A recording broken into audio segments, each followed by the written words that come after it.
Muchas gracias por estar de nuevo en Polos Opuestos. Vamos a tratar hoy un tema muy espinoso y muy importante, que es el Tribunal Especial de Justicia Transicional. Y hemos invitado a dos expertos juristas, políticos, ensayistas. Carlos Holmes Trujillo, gracias por aceptarnos, pertenece al Centro Democrático. Por la invitación. Muchas gracias. Y a Héctor Riveros, que es un analista político también, ensayista y un gran jurista. Más analista que político. Bueno, que buen político no he dicho que político. No hay nadie más político que un analista. Todos somos políticos. Ser ciudadanos implica eso, ¿no? Claro. Empecemos por el tema de política de justicia transicional, que para salir adelante en la firma con las FARC se acordó que la administración de justicia se hiciera a través del mecanismo llamado justicia transicional, donde en aras de la paz, que sería el valor principal a proteger, defendiendo la verdad, la reparación, la no repetición, se sacrifica el tema de la pena, de la condena en parte. Lo primero que les pregunto a los dos, ¿usted es partidario de que haya justicia, de que se haya convenido la justicia transicional para resolver los temas con la FARC y parece que con el conflicto de 50 años? A ver, Noemí, yo soy de la escuela que no reconoce la existencia de la justicia transicional. Eso no es un tipo especial de justicia. Son unos mecanismos que se han venido aceptando vía jurisprudencia y doctrina internacional para manejar situaciones de transición de países que pasan de la guerra a la paz, de la dictadura a la democracia o de violación masiva de derechos humanos a respeto de los derechos humanos. Son soluciones pragmáticas, pero que han ayudado al tránsito entre la guerra y la paz, ¿o no? En algunos casos han ayudado a eso y esos mecanismos se han reconocido, pero déjeme decirle esto, Colombia viene expidiendo marcos legales para facilitar la desmovilización de grupos armados ilegales desde hace muchísimos años, incluso después del Estatuto de Roma ya expidió una ley que contempla los principios de verdad, justicia, reparación y garantías de no repetición. Porque no sea novedad, porque de alguna forma la hubo, pues, esto sí es una novedad. ¿En qué sentido? Y es una cosa preocupante, que la tradición de expedir leyes para facilitar la desmovilización de grupos armados ilegales ahora se convirtió en una jurisdicción especial para la paz, es decir, una jurisdicción paralela con unas competencias que aquí se determinan.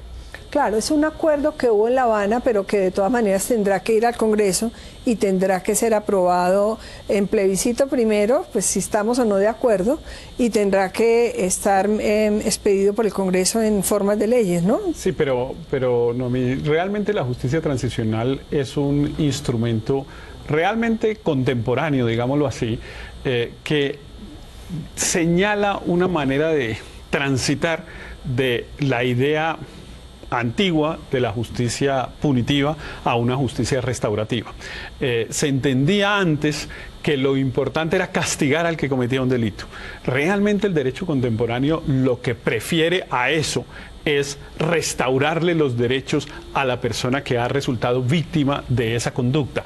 Y esos derechos, pues, hay muchos, hay varios, pero, digamos, hemos repetido ya y la gente ya tiene en la cabeza los básicos, que es el derecho a la verdad, que se sepa qué fue lo que pasó, el derecho a la no repetición y, obviamente, el derecho a la reparación. Y esos son los derechos que se trata de garantizar en ese acuerdo. Claro, si uno está en la teoría del doctor Carlos, que no acepta la justicia transicional, lo que pasa es que está en un concepto de justicia decimonónico del siglo XIX. Lo importante es que la sociedad se venga de quien cometió un delito, no que se le restaure. Perdóneme un minutico antes de continuar. Bueno, le quiero hacer una observación al doctor Rivero sobre transicional eso. Siempre ha habido desde la Biblia, es decir, formas de que se repare, claro, diciendo la verdad, además, toda la vida. Además, la justicia transicional me alegra mucho que invoque la Biblia, porque es que no hay nada más de los principios católicos que perdonar al que comete el pecado, perdonarlo a cambio de que se arrepienta, a cambio de que haga una doctor Carlos, un minutico, pero si es católico es ese. Un minuto que ya, pero si es tan importante la justicia transicional, que yo la considero, ¿usted por qué no? Entonces, ¿por qué toda la justicia no es transicional. Porque empieza a ser. Miren ustedes que en los hechos comunes, en los delitos comunes, hoy por hoy se valora muchísimo la colaboración del delincuente con la justicia, a decir la verdad, a reparar el daño, a devolver lo que se llevó. Eso ha sido toda la vida. No, así no era. Mire, así no era. Si yo devolvía antes, a mí no me devolvían. Esas son teorías de la pena. Esas son teorías de la pena y resulta que la minimalista es la que menos respaldo tiene hoy. Pero esa cosa de la justicia decimonónica, el instrumento internacional más contemporáneo en materia de lucha contra la impunidad y que cuenta con el más amplio consenso internacional, 130 estados, el Estatuto de Roma, que contempla la pena de reclusión para los juzgados por la Corte que sean declarados culpables. Y naturalmente está abierta la puerta para que por una delitos vez... de lesa humanidad. Claro, los más graves delitos. Eso no dice el Tratado de Roma. Ave María. No, eso no dice el Tratado. ¿Que no? 30 años de reclusión. Le va a tocar leerse el doctor Héctor. La Corte Penal, el Tratado léase de Roma, que crea la Corte Penal sanción de 30 años de reclusión. No. ¿Por qué no buscamos en Google qué dice la Corte Penal el Estatuto de Roma? ¿Por qué no lo buscamos? La Corte Penal Internacional 30 años de reclusión para los investigados y juzgados por la Corte, doctor. No, eso no dice. Lo dice, doctor. No. La legislación interna de los países es la que señala las cosas. No, señor, está equivocado. Y la justicia internacional es una jujusticia subsidiaria. Equivocado. La Corte Penal, perdóneme, yo le hago una aclaración al doctor Riveros. ¿Usted me permite? Ustedes son educadísimos los dos. Pero déjeme terminar. Pero es que está en un error el doctor. No hay una justicia, no hay un código penal internacional que diga esta conducta tiene esa pena. Eso es absolutamente falso. Hay yo no he una dicho eso fue lo que dijo. No, lo que en en la legislación internacional 30 años. ¿Usted me permite? Yo le hago la claridad. Okay. El Estatuto de Roma consagra la pena de 30 años de reclusión, y puede ser más, para los investigados y juzgados y condenados por la Corte Penal Internacional. Es cierto. Es verdad que no determina eso como obligatorio para los estados. Exacto. Pero naturalmente hay un estándar que hay que mirar. En lo que tiene que ver con lucha contra la impunidad. Bueno, les ofrezco algo. En el intermedio, usted busque en Google, volvemos a discutir, pero pensemos en el tribunal especial que se propone. Un tribunal donde se alimenta la verdad por parte de la Fiscalía, la Procuraduría, la Contraloría, los defensores de derechos humanos, las organizaciones de derechos humanos. Es decir, cualquier colombiano que presuntamente haya estado incurso en el conflicto durante estos 50 años puede llegar a ese tribunal especial para ver si se somete o no a decir la verdad. Pregunto, ¿qué pasa con una persona que se cree inocente, la llaman de ese tribunal y no quiera contribuir con la verdad? ¿Qué pasa? Pasa lo mismo que le pasa hoy. Si a mí me sindican de un delito y me llama la justicia penal y yo digo que no lo cometí y demuestro mi inocencia, no tengo que demostrar mi inocencia, el Estado tiene que demostrar mi culpabilidad. A mí se me presume inocente. Pasa exactamente lo mismo. No cambia nada. No cambia nada para una persona que es inocente. Es que esta es una justicia, y eso es muy importante.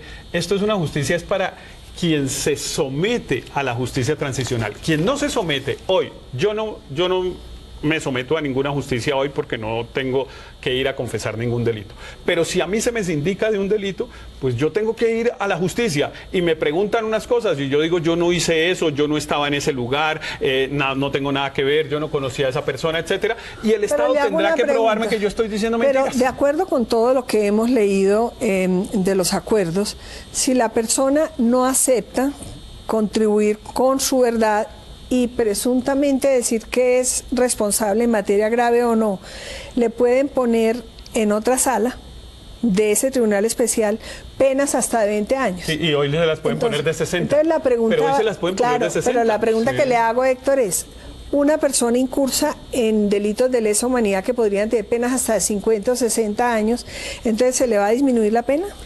Yo creo que ese acuerdo solamente se puede entender en la idea de que es una jurisdicción voluntaria.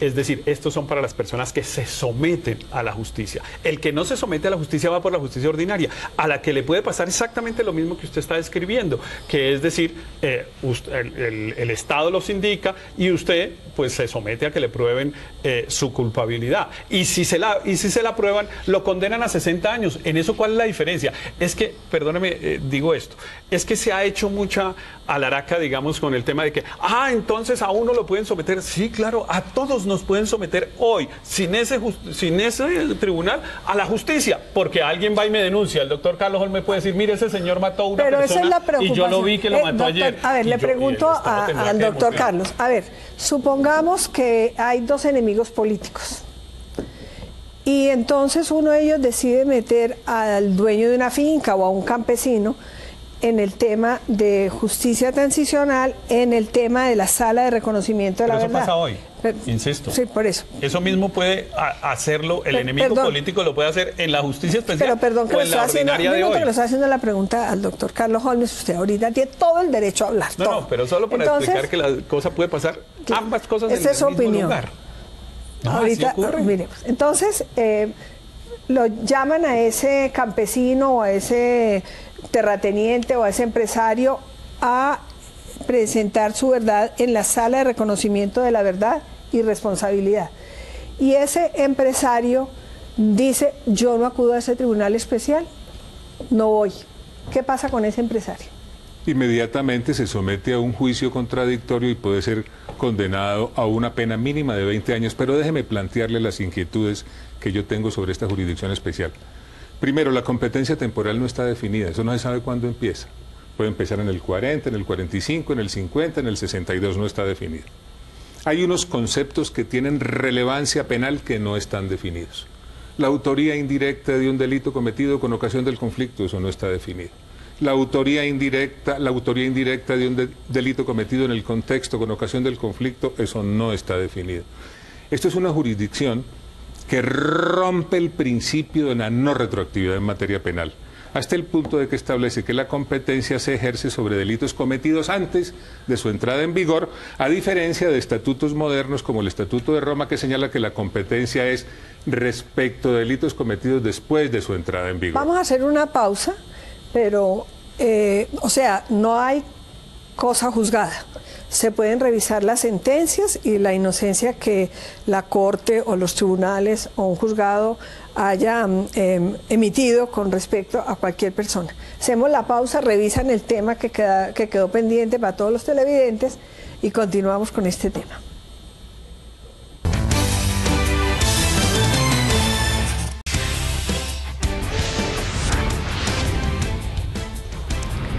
Bueno, habíamos quedado en que se investigaba lo que decía el Estatuto de Roma.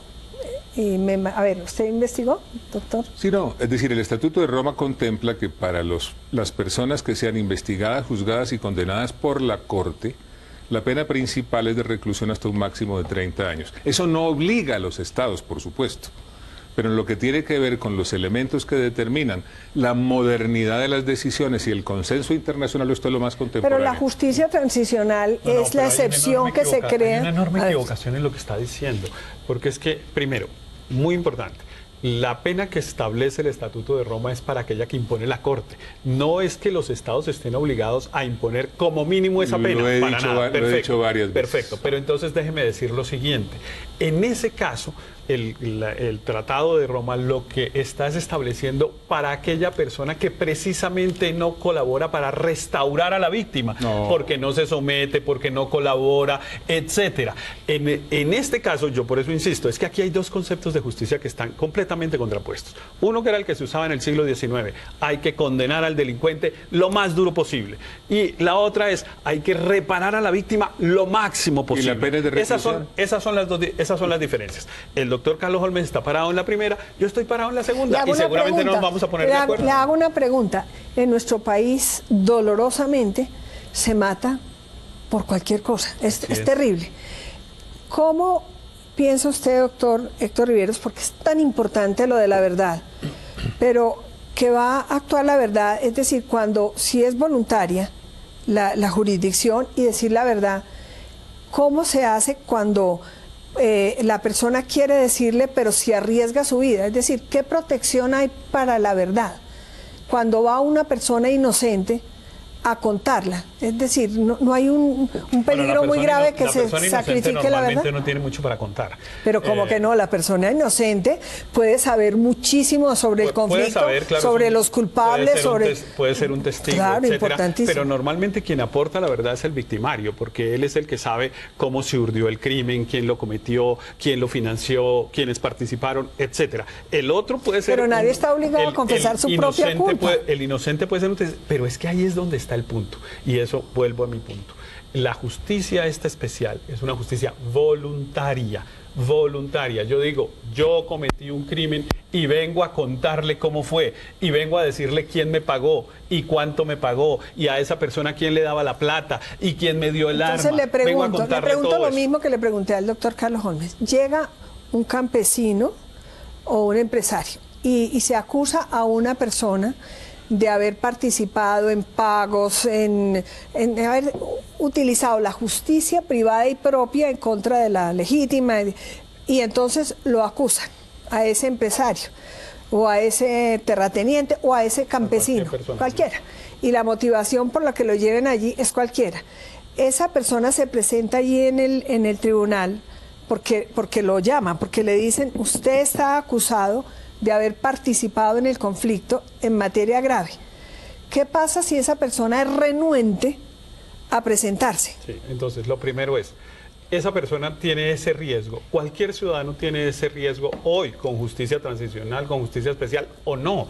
A mí me puede acusar, insisto, el doctor Carlos Holmes por razones políticas puede ir a decir, el señor Héctor Riveros mató a un señor y yo lo vi a las 4 de la mañana lo mató, y obviamente la justicia me llama y me dice, oiga, aquí hay un señor que está diciendo que usted mató, y yo digo, pero el señor está diciendo que yo maté en la calle 80 y resulta que yo estaba en Costa Rica, entonces demuestro mi inocencia, o al contrario, el Estado no es capaz de demostrar mi culpabilidad. Hemos oído hablar de eso, que llaman falsos testigos, ¿cierto? Usted no me ha contestado la pregunta. ¿Qué pasa con ese? Pero no me ha contestado. Ya la contesto, ¿Qué pasa con ese empresario que se siente inocente y no quiere estar en el tribunal especial, en la justicia transicional? Pero lo que pasa es que yo sí quiero que ese sofisma se aclare, que es que pareciera que los inocentes tienen un riesgo por cuenta de la justicia transicional de que alguien vaya y los acuse de algo falso. No, ese riesgo no nace con la justicia transicional. En Colombia hay carteles de testigos que hacen eso hoy y lo hacen por centenares de casos. La pregunta. Ahora, yo le contesto, mi respuesta es, pero debo decir que el acuerdo no es suficientemente claro. Mi respuesta es, la persona que no se someta voluntariamente a esa justicia, su caso debe estudiarlo la justicia ordinaria, por una razón, que es una que señalaba el doctor Carlos Holmes hace un rato. Hay un principio que se llama el principio del juez natural, un principio de derecho, de derecho universal, ni siquiera, eso no lo podemos cambiar ni con la Constitución colombiana, es un principio de derecho universal que dice que el juez al que tenga la competencia para juzgar mis conductas debe preexistir al delito que yo cometa. No pueden crear un juez después de que yo cometa el delito para decir, oiga, es que como usted es negro, blanco, verde, entonces lo van a juzgar estos jueces que creamos ahora. Eso solo se puede hacer si yo acepto voluntariamente someterme a esa justicia, tal como fue el Tribunal de Justicia y Paz que se construyó para los paramilitares, en los que los señores se sometían voluntariamente. Y cuando no cumplían los requisitos para someterse, pero perdóname, termino 30 segundos. Son dos. Solo 30 segundos. Cuando ellos se sometían, pero no cumplían las condiciones para estar en esos beneficios, todos los días hemos oído que dicen que sacan a Pedro Pérez de la justicia transicional. ¿Por qué? Porque a pesar de decir que va a colaborar, no colabora. A ver, Noemí, esto tiene un marco completamente distinto que a mi juicio es uno de los riesgos de las decisiones que se tomaron. Antes se expedían leyes, exactamente. Leyes para facilitar la desmovilización de los grupos armados ilegales. La última fue la Ley de Justicia y Paz. Esta no es una ley para eso. Esta es una jurisdicción especial para la paz, que establece tribunales nuevos, procedimientos nuevos, viola principios universales que son una garantía para los ciudadanos, mediante la cual, ¿qué puede suceder? Mediante la cual lo que puede suceder es que el culpable de uno de los más graves delitos sea sometido apenas a una pena restrictiva de la libertad en condiciones especiales. ¿Qué es lo que va a pasar en la práctica? Las FARC aceptan colectivamente su responsabilidad.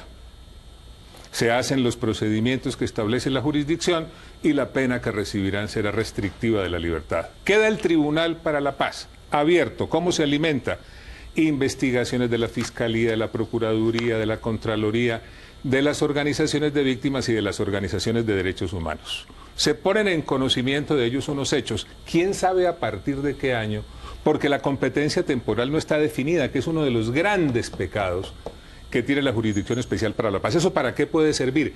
Puede servir como un tribunal de la Inquisición política para que las FARC pretendan derrotar judicialmente mediante ese espacio la sociedad que no pudieron derrotar mediante el terrorismo. Ese puede ser la evolución, no hay duda. Pero vamos a hacer una pausa y continuamos. Pero es que yo insisto, todo eso es un sofisma porque todo eso pasa hoy.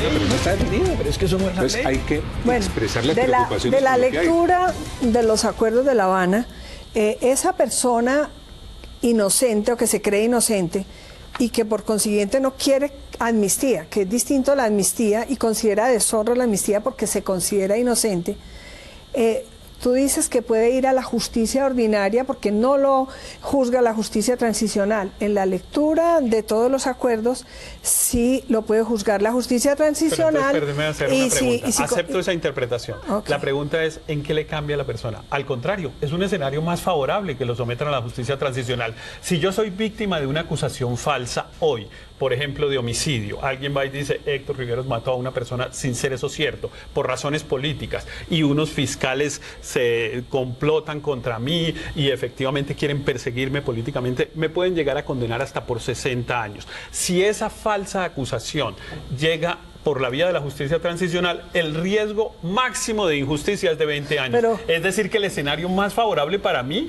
es el de la justicia transicional. Pero estás hablando de una tragedia, que a un inocente tenga la ventaja de que lo juzgan. Pero es lo que ustedes están diciendo. Pero es que ustedes están diciendo que esta es una justicia para condenar inocentes. No, eso no. Mire los riesgos que eso tiene. Los riesgos que eso tiene son, primero, que a usted eventualmente lo acusen de un supuesto delito cometido en el año de 1945 o 46 o 47. Que a usted los indiquen de ser autor indirecto de un delito cometido con ocasión del conflicto sin que ese concepto esté definido. Que a usted los indiquen de ser autor indirecto de un delito cometido dentro del contexto y con ocasión del conflicto sin que eso esté definido. Que a usted lo juzguen, que usted lo juzgue un tribunal nuevo, que no existía en la época de la supuesta comisión del delito, que a usted le apliquen normas nuevas, que no haya las definiciones fundamentales.